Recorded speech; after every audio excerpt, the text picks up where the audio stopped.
The internet has changed the way we live. It has changed the way we work, the way we shop, and even the way we date. It has also changed the way we kill. I'm Donal McIntyre, and I'm on a quest to explore the dark side of our online world, where one click can lead to murder. The internet and social media has been a godsend to online predators. Why? Because of the speed in which they can, one, create fake profiles, but two, access victims.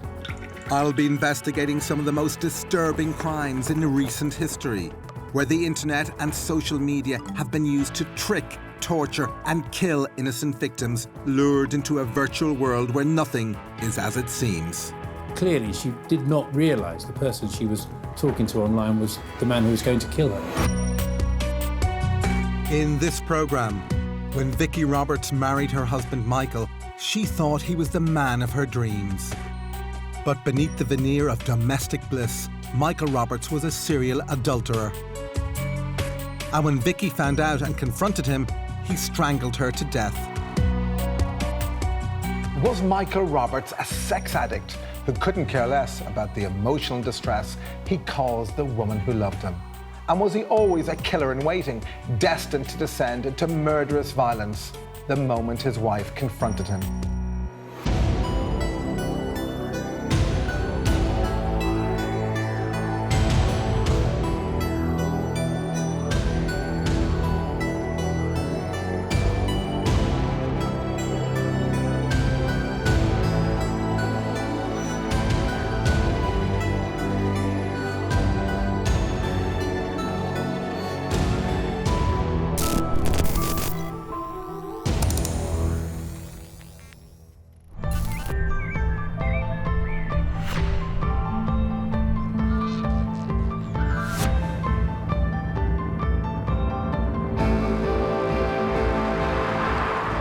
Almost half of British men admit to straying from their partners at least once.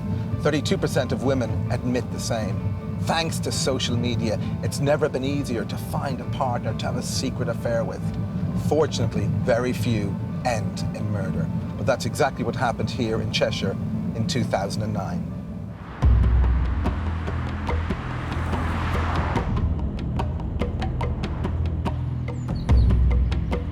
In November that year, when 25-year-old Vicky Roberts checked her husband Michael's text and Facebook messages, she quickly realised he was being unfaithful, and not for the first time.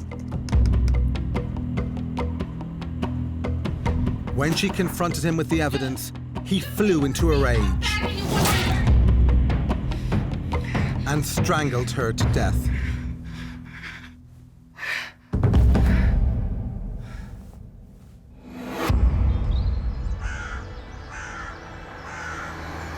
I've come to Runcorn where Vicky lived and where she died, and I'm here to discover the role social media played in destroying her marriage and to find out how it led to her murder.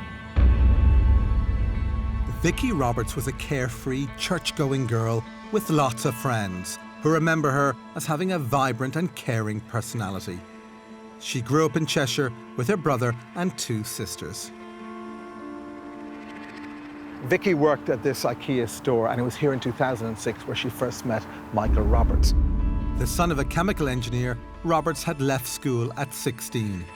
Described as lanky and slightly awkward, it was also said he could be very self-assured, funny and confident, particularly around women. He was also said to be extremely flirtatious. It was clear from his Facebook profile that he enjoyed the company of women. There was scores of photographs on there with him smiling, wearing sunglasses, looking like quite a cocky, confident young man. He was a bit of a ladies' man, or he at least thought he was. He sounded like he had quite a few admirers where he worked for a start. If I'm honest, when I first met Mike, I wasn't too sure about him. He seemed very loud and a bit full of himself. But I got to know him and I thought he was a pretty decent guy. He was nice, he was funny, but he was very flirtatious with all the women he came across. To the people who met him, Robert seemed like an average outgoing guy. But was there more to his personality than met the eye? Roberts in my opinion, was very insecure. He relied on company.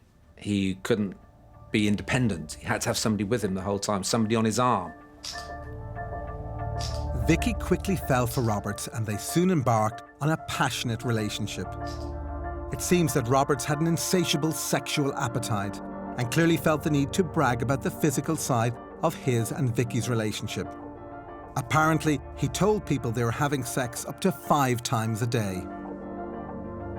Anybody that has such an insatiable appetite for sex, 5, 6, perhaps even 7, 8 times a day, becomes a bit of a sign, an indicator that says, well, what's this person up to? What does this person want from the relationship? Roberts treated sex a bit like a drug. He couldn't do without it. He wasn't driven by love or care. He was just driven by sex and domination and somebody who really just wanted to have his own way with somebody. With Roberts, the root of his sexual need is the same as the root of his psychological need. It's about serving himself. He was making love to his ego.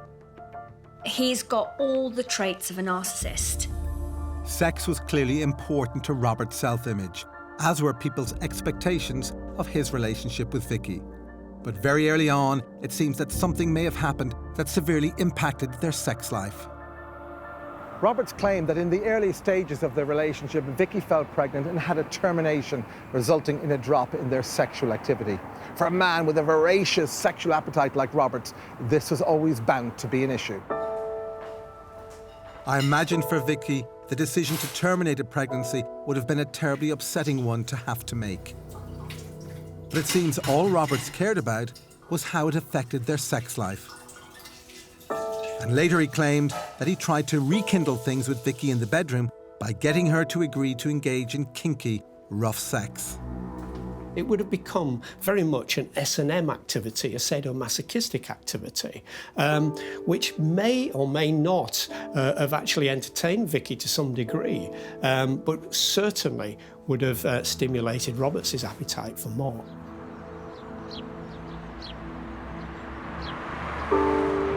Not long after Vicky and Roberts got together, he left his job at IKEA to take up a position at a shop called Phones For You.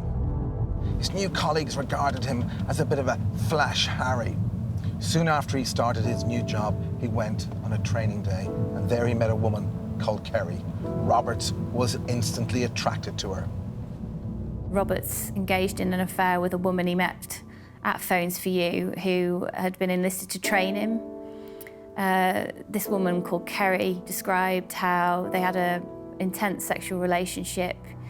She was a single mother, but he often visited her at home, and they enjoyed gymnastic sex. I think Roberts would be attracted to Kerry because she was sexually confident. Because again, if he can get her, again, it's feeding his ego. And he likes that. He's got a very caring, loving woman at home, and he's going out for this, you know, this kind of sexual woman who is almost like himself in many ways. And he would have enjoyed that conquest. He would have enjoyed the fact that he could get somebody like that.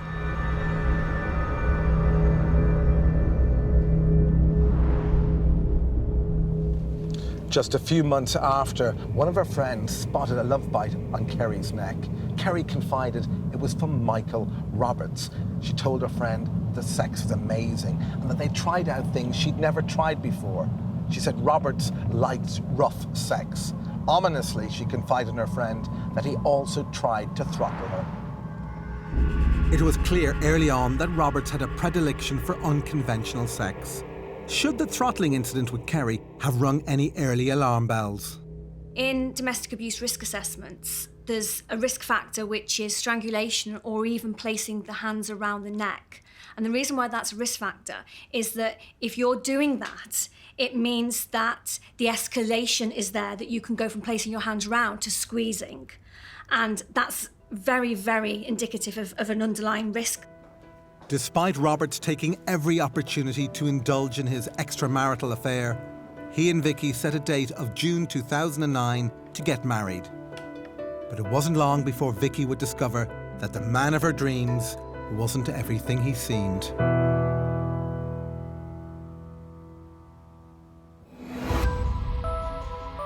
Vicky Roberts was murdered by her husband Michael in November 2009. From the moment they met, they enjoyed a whirlwind romance, and before too long, they were engaged to be married. But in the months leading up to their wedding, Vicky became more and more suspicious of her husband-to-be.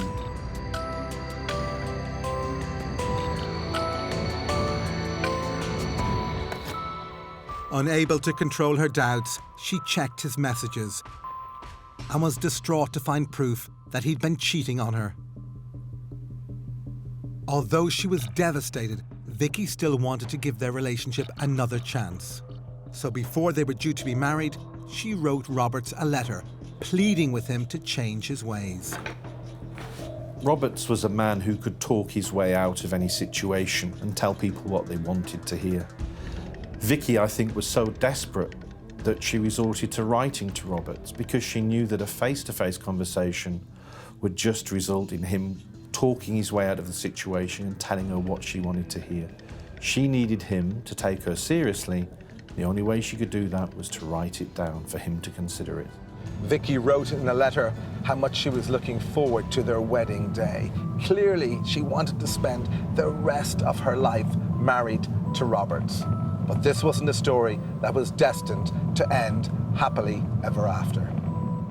The letter talked about how she was desperate to forgive him and desperate for the marriage to work. It talks about how much she loved him, but that she wasn't willing to share him with another woman. She was obviously head over heels for him. It's clear from the letter that she was desperately in love with him and desperately wanted them to be together.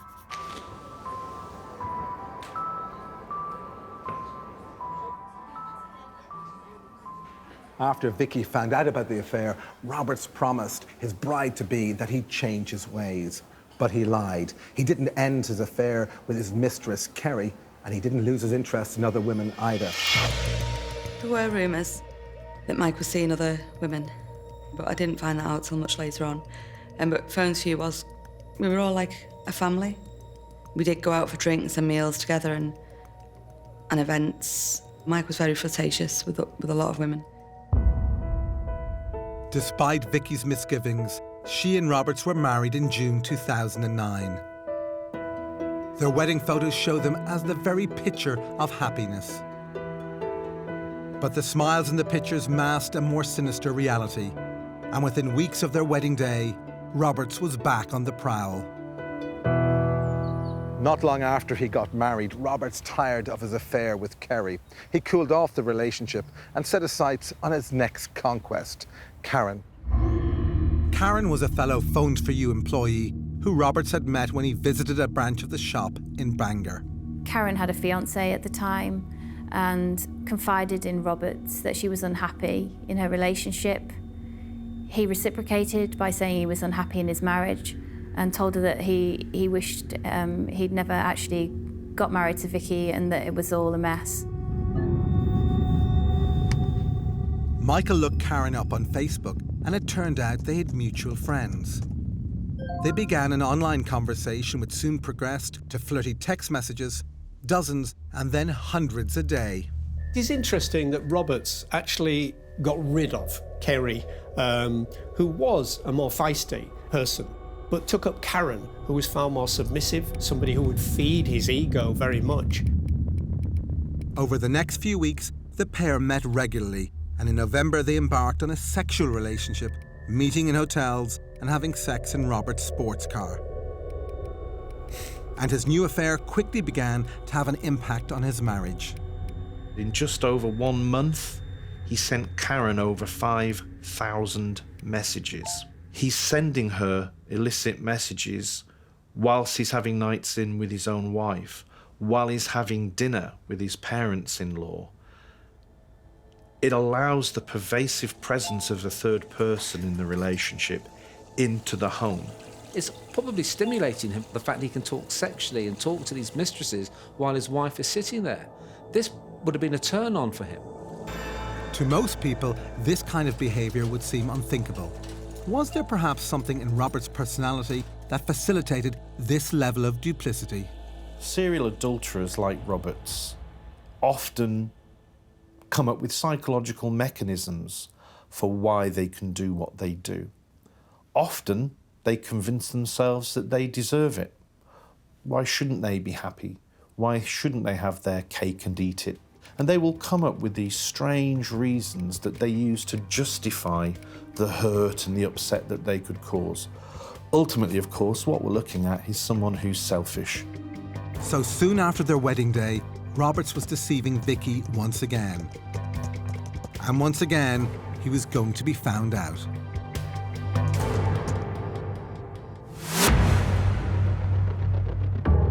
Michael Roberts had a voracious appetite for regular sex with numerous partners. He also had a craving for rough sex, including throttling his partners.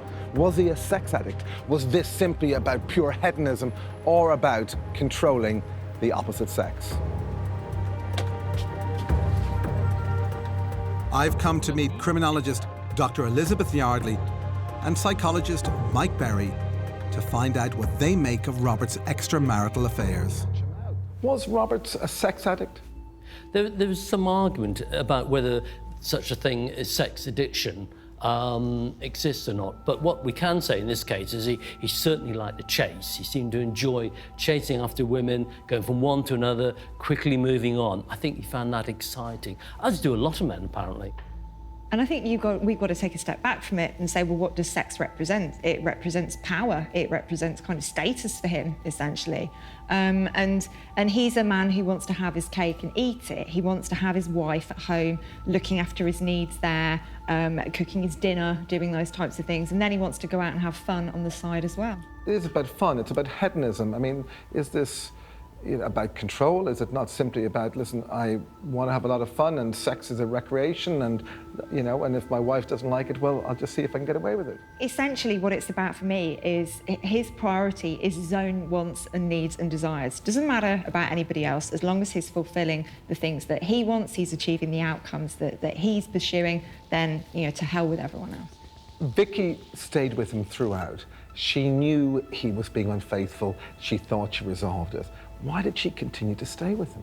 Well, when she first met him, he wouldn't have been off having affairs with other women. He would have been very, very charming towards her. He would have been her knight in shining armour, and she'll want to be recreating that. So she wants him, she just doesn't want the cheating part of him, and she's hoping that Michael that she met is going to one day come back. Mike, she clearly was prepared to forgive him as long as he could forget his past affairs and his past and current girlfriends. But the history shows that he would continue.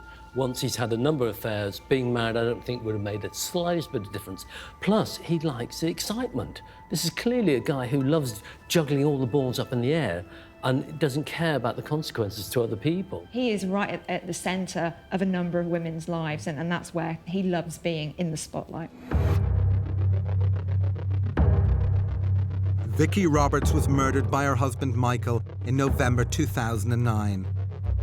The couple had been married for just 5 months, and the wedding had gone ahead despite Vicky finding out he'd been having an affair. He promised to change his ways, but within weeks of their big day, Roberts was cheating on Vicky again with a colleague called Karen.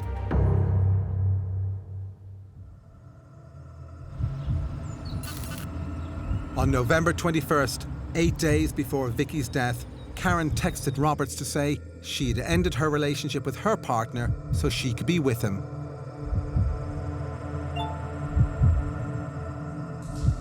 Roberts replied to say he had also ended his relationship with Vicky and that he was now living at his parents' house. Roberts clearly told Karen that he was leaving Vicky, leaving her for good. The marriage was finished.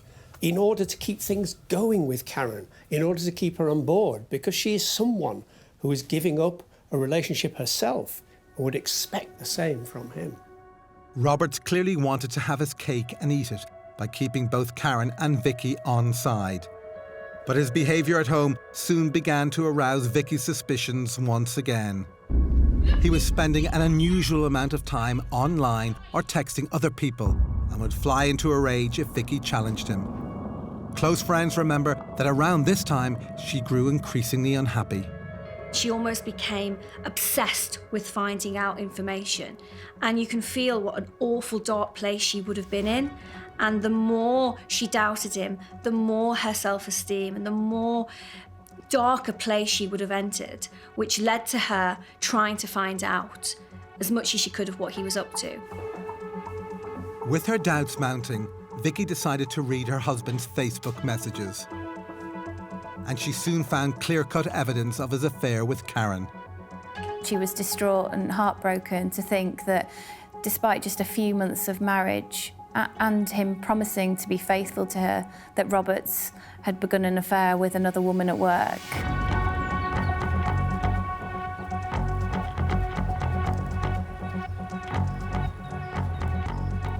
Vicky began to print out page upon page of Robert's secret correspondence. She told her friends that she was going to spy on him at work in order to catch a glimpse of his mistress. She was clearly distraught, though still keen to save her marriage. In any relationship you're in, if you still love your partner, whatever that partner's going to do, you stand by them. You may confront them. Now, it's very easy for us to say, why didn't she just get out? She knew he was having affairs, but she loved him. And this was true love. And of course, true love can make us all blind at some stage. When you look at her actions and how she's starting to look at his Facebook messages and his social media accounts, you can almost feel the desperation in her. She was so wanting her husband not to cheat on her, and she was devastated when she found out he was still doing that. As well as making printouts of Robert's Facebook chats with other women, Vicky went through his wallet and found receipts from a hotel where he'd been spending time with his mistress, Karen. Vicky now felt she had conclusive proof of Robert's new infidelities, and the situation was now about to reach a critical point. For Roberts, things would have been coming to a head because he was trying to live too many lives in the days of electronic recording, social media, photographs, and Facebook evidence. Roberts repeatedly told Vicky that his extramarital affairs were over and done with. But at the very same time, he was also telling his mistress, Karen, that his marriage was over. If he really wanted to be with Karen, why didn't he just end things with Vicky? Vicky gave him stability. Vicky gave him a sense of normality. This is my wife. This is my home. I finish work, I go home. Everybody likes to have an element of normality in their life. Roberts had become trapped in his own web of lies and must have felt that he risked losing both Vicky and Karen, and that his whole world could come crashing down.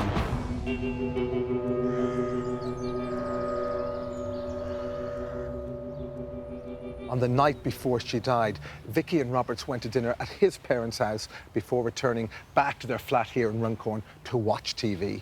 All the while, Roberts was texting his lover Karen, making arrangements to meet the following day. At the same time, Vicky was contemplating the receipts she had in her bag, which proved her husband's infidelity, including a bar bill from a hotel where he had taken his lover, Karen. It seems she had decided to confront him about his affairs once and for all. On the morning of her murder, Vicky used her laptop to look up the hotel that Roberts had stayed in with Karen. It seems that finally she had decided to take action. Vicky confronted him with some printouts of Facebook messages between him and Karen, and also some receipts from a hotel where they both stayed. What did you get?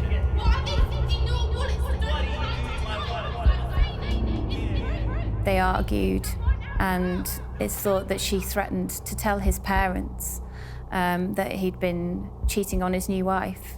That appears to have been the tipping point. I think at that point, he began to see no particular way out.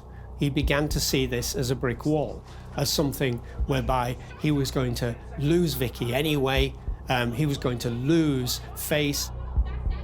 I think there was probably a rush of sadistic violence within him that came to the fore.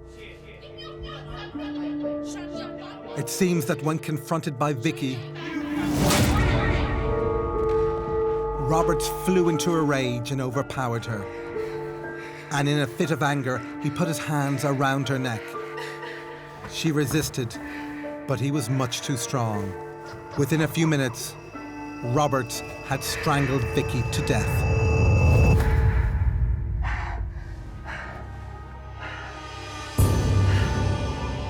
For the vast majority of people, taking the life of another human being is something they'd never contemplate. But what Roberts did after he killed Vicky suggests he wasn't like most people. When we look at murder cases, the behaviour of the perpetrator after the murder is always really significant. That tells us a lot about what thought processes are going through their mind. It also tells us a lot about their personality. Anybody who has a kind of normal functioning personality, when they've done something like that, is going to be in a state of stress. They're going to be elated in some way. They're going to be nervous. They're going to be talking in a way that's not normal. Hey, Karen. How are you? Robert's actions after he killed Vicky showed a shockingly callous side to his character. Oh, you watched the X Factor?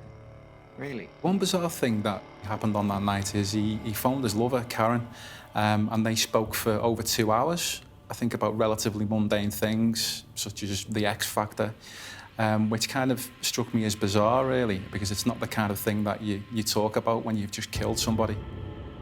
For him to speak in such a normal way shows that he's got no remorse, he's got very little emotion, which is actually very significant and very indicative of psychopathic traits.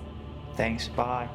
Roberts clearly showed his lack of empathy and the fact that Vicky didn't really mean that much to him.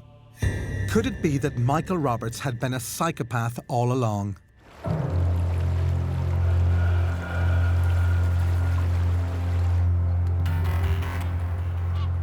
Roberts had killed Vicky in a fit of rage after she confronted him about his affair with Karen. But far from showing any remorse, he decided to carry on with his life as if nothing had happened. The day after Roberts killed Vicky, he spent the afternoon shopping in Chester with his mistress Karen. He then headed off to a travel lodge in Bangor where they had sex. The next day he arrived at work late and looking very tired, and he told a colleague that he was late because Vicky had left him for someone else. That afternoon he sent a bogus text to Vicky. "Hey honey, how's your day going?" Roberts appeared to be a very accomplished liar. Roberts sent text messages and other messages to family and friends of Vicky and used her own phone to try and establish that she was still alive and responding to stuff. He probably thought this was a pretty good way of covering up her disappearance. His behaviour is really interesting. He's trying to create a situation where it's looking like he's not involved by sending messages to himself that makes it look like she's still alive. I think, in fact, he probably saw this as some kind of success. So he probably began to enjoy this process because it's a process of manipulation and control over others, which he would have enjoyed. It wasn't until December 1st, 2 days after he killed Vicky, that Robert set about disposing of her body. He visited a local supermarket where he bought refuse sacks and sponges. CCTV captured him casually eating crisps as he left the store. It was just an everyday thing for him. It's as if he was shopping for oranges and apples. The way that he's doing it is very calm. He's not hurried, he's not nervous. All of his behaviours are so indicative of a man that is not feeling anything. He's not feeling any emotion. He's not feeling upset, but he's also not feeling scared that he's going to get caught out. At this point, he really believes that he is going to get away with it. Clearly, this shows that there was no empathy. There was no base care. Roberts was quite psychopathic in his nature. Robert's actions seemed to display the mind of a calculating, cold-blooded killer. But do psychologist Mike Berry and criminologist Dr. Elizabeth Yardley agree that Michael Roberts was a psychopath? I find it horrifying that he actually kills her and then is on the phone as if nothing had happened. He seems to be very psychopathic in the way he's dealt with her. There's a real callousness and a complete lack of empathy, and it's not in the way that we would see it, oh my goodness, I've just killed my partner. He's not thinking that way. He's thinking, well, I've just solved a problem. And then he goes about his daily business covering up that problem. Was Roberts planning to kill Vicky for some time? I don't see any indication of this being a planned killing at all. It just doesn't have the planning that you would expect. So you think it was still an impulsive act and not a planned Yes, I think act? it was impulsive. I don't think he planned to kill her. I think the I'm going to leave her or it's all going to be over, it's just merely a way of keeping the mistress on the hook. Might have been impulsive, but it was still murder. Well, premeditation doesn't have to be days or hours or even minutes in the planning. It can be seconds. If you make a decision to end someone's life, that's murder, that's not manslaughter. And he intended, it's a whole issue of intent. If he intended to harm her and knew the consequences of what his intentions were, then it's murder. In June 2009, Vicky and Michael Roberts were married in what seemed like a dream wedding. But just 5 months later, their marriage would come to a deadly end. When Vicky discovered evidence of his serial adultery, she confronted him, and he brutally murdered her in cold blood. In the days after the murder, Roberts launched a diabolical campaign of deceit. Using Vicky's phone, he tried to cover his tracks and throw her friends, family, and even the police off the trail. He sent himself a text from her mobile phone saying that I love you, but I can't keep this up anymore. I'm going to leave you. And I think he hoped that people would simply believe that he'd ran off, and that would explain why she'd disappeared. Roberts's psychopathic ability to manipulate others came to the fore when he began to sort of give the illusion that Vicky was still around, that she'd actually gone off with somebody else. You know, and he was devastated, of course. And he just fluently made up a story and followed it through with friends and her relations, and used her own phone to actually text family and friends to give the illusion that Vicky was still alive. Roberts was clearly planning to get away with murder. While he weaved his web of lies on social media, he also set about trying to dispose of the evidence of his crime. He carefully wrapped up Vicky's body and then dragged her corpse out of the flat so he could hide it in their garage. With Vicky's body stowed away, Roberts then went about his everyday life as though nothing unusual had happened. Roberts was so convinced that he would get away with killing Vicky that almost immediately he began to prepare his flat to entertain his mistress, even to the extent of buying silk sheets for the bed. All the while, Vicky's body was secreted in the garage. Well, Vicky's parents got very worried. On December 2nd, her dad contacted Roberts to ask about her whereabouts. Roberts maintained the subterfuge and said, "Haven't you heard? She's left me." Her parents were demented with worry. It was so unusual for her not to call or text. They just couldn't believe that she would have run off with someone else and made no contact with them. Roberts continued the ruse of texting from Vicky's phone to give the impression that she was still alive and that she'd just left him. He texted her mother and wrote, "Hey Mama, I assume by now Mike has shown you the message I sent. I'm really sorry for all of this and I'm okay. I didn't mean to worry you. Please don't be upset with me. I know it's all a huge shock, but I couldn't lie anymore. I will call you soon. I just need to sort my head out first. Please, please, don't be upset with me." Roberts must have thought he had the mind of a criminal genius. But little did he know that it wasn't going to be that easy to deceive Vicky's loved ones. Roberts believed he could get away with it. He was a man who's been able to talk people around his entire adult life. All he needed to do was get access to Vicky's phone, tell a few lies to the people that mattered, act that he was the injured party, and it was going to be easy. He's been lying to Vicky all this time about his relationships and had got away with it. Why would lying now not be any different for him? He didn't even seem to take care in how he worded the text. It was obvious to Vicky's mum and dad, for instance, that he was using language that she wouldn't normally use. After 4 days, they became so suspicious that they decided to report her missing to police. Within hours, the police were on the phone to Roberts. Hello? Hello, is that Michael? It is. Hi, Michael, it's the police here at Runcorn. Okay. We've had a phone call off your wife's dad, saying that she's missing at the moment. Right. Obviously, we're a little bit concerned at the moment. Is there anything else that you can tell us as to why she's gone? Basically, I got a message yesterday saying that she left me for someone else. Oh, right. She's basically left me for someone else. She's got her stuff with her, but all the clothes are gone. And as I explained to, because obviously they're a bit worried that it was, like a snatch and grab or something like that. Right. But as bad as it sounds, I've gone through everything. A passport's gone, a driving licence is gone, and so obviously, as you can imagine, I'm devastated. Okay.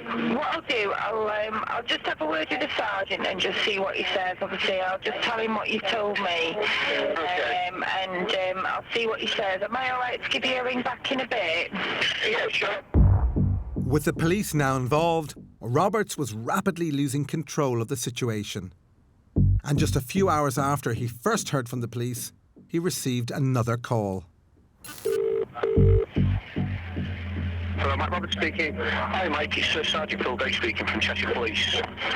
Well, what we've had to do, Mike, is report her missing from home.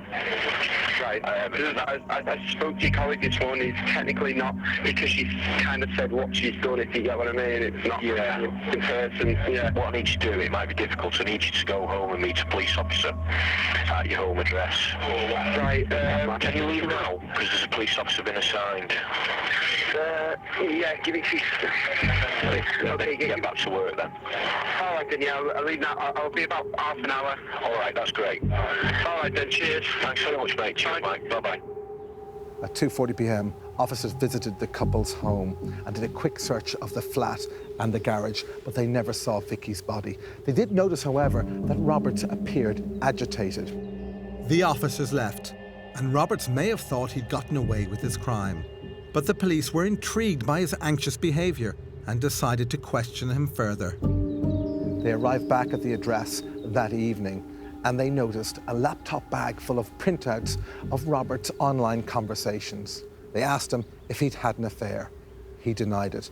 Suspicions raised, they decided to search the garage again. This time, they noticed a large wrapped-up object. They opened one end and it revealed Vicky's blood-stained hair and part of her head. As the police officers were making their gruesome discovery, Roberts realised the game was up and made a break for it while they were in his garage. He sprinted off and managed to escape. Roberts remained at large for 3 days, staying at hotels and using a variety of aliases. The whole time his movements were being recorded on CCTV.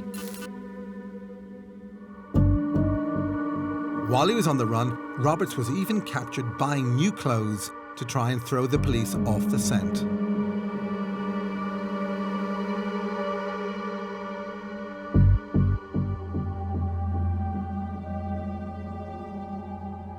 He then went to Wrexham and waited for a female colleague to leave work. He then ushered her down an alleyway and begged her to believe that Vicky had died as a result of a sex game gone wrong. He claimed she'd choked on a dressing gown cord that Vicky had asked him to tie around her neck. His colleague didn't believe him and the police were called. Roberts knew the game was up. From the moment they were alerted to his location, the police tracked him using CCTV. His erratic movements show a man who had realised there was now no way out. As they finally apprehended him, Roberts told the police he'd been waiting for them. He stuck to his story that Vicky had died in a sex game gone wrong. And given Roberts' liking for rough sex, he must have thought it was an entirely credible story. So was he about to get away with murder? Michael Roberts went on trial for Vicky's murder in September 2010. When he was in the dock, he thought he'd be able to convince the jury that he was innocent. Roberts was very adept at producing stories, plausible stories. He was a salesman, and he approached the court case basically along the same lines. He continued to maintain that he was innocent. He said that he admitted to the police that he had killed her, but claimed it was all an accident and part of this sex game that had gone wrong. He had the obvious thing that, yes, he indulges in sadistic sex that involves that kind of strangulation, and that, unfortunately, he did make up the idea that he was using a gown cord to strangle Vicky, whereas in fact the labs would very definitely prove it was definitely not a gown cord, and really just undermine his story entirely. How could Roberts continue to protest his innocence in the face of such overwhelming evidence? Roberts had no empathy. In his own mind, he was innocent. And in his own mind, he had concocted this story, and he wasn't going to give way on that. He wasn't going to, let his ego, his narcissism dissolve through the floor of the court. The prosecution easily proved that Roberts' version of events just couldn't be true, and his defence fell apart. After a 3-week trial, Roberts was found guilty of murder. He was jailed for a minimum of 17 years. When the sentence was handed down, he cried quite a lot. He had been sobbing throughout most of the trial, but he certainly seemed to go to pieces. It's impossible to say why he reacted in that way. Obviously, nobody wants to go to prison, but I think part of him did genuinely think he would have gotten away with this crime. When he found that wasn't going to happen, I think a lot of his expectations came crashing down around him. It's important for criminologists to categorise social media murderers to try to prevent similar cases happening in the future. Doesn't matter about anybody else as long as he's fulfilling. What kind of murderer do Dr. Elizabeth Yardley and Mike Berry think Roberts was? Liz, how does this tap into the wider phenomenon of murders through social media? Well, when we look at the function that social media played in relation to this murder, we've got the case of an imposter here. So this is somebody who uses social media to maintain the illusion that the victim's still alive, to buy themselves a little bit more time. But it's not just the murder that social media is playing a role here. He was using it to conduct his affairs at the same time. So it is in every corner of this case. It runs right throughout it. And of course, Vicky used it to catch him out, to put him under surveillance, Mike. Yes, I mean, she was very good in the sense that she actually got the evidence. Rather than do the usual emotional argument, I think you're with somebody, she actually was able to use the internet to show he had been playing away from home. And I think that was a very good use of the internet. Is there any way this murder could have been avoided? Well, I think we've got to look at the bigger picture here. We've got to look at not just the use of social media, but controlling and abusive relationships. So when you've got men like Roberts who are having affairs, who aren't changing their behaviour, everything is about them, they're incredibly narcissistic. When we start to hear reports from women that he slept with, that he's into strangulation and throttling, that's sending off some alarm bells. Those are significant red flags. But what surprises you about this case?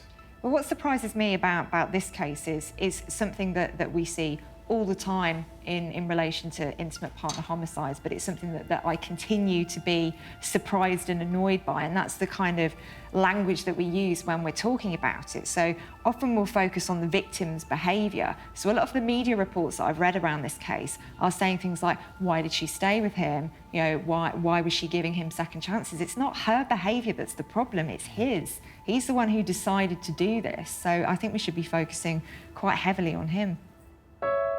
Michael Roberts used social media to conduct his extramarital affairs, and Vicky used it to uncover his betrayal. No one guessed Roberts had the potential for such murderous violence. But when the truth came out, those who knew him as a cocky phone salesman found out all about his dark side. I was absolutely gobsmacked. At first, I didn't believe that he'd done it. I thought there must have been some mistake. My heart goes out to Vicky's family, totally. To think what Vicky's mum must have gone through. It's heartbreaking. And the saddest thing is when Mike gets out, he's still got his life ahead of him. She's got nothing, and he's took that away from her.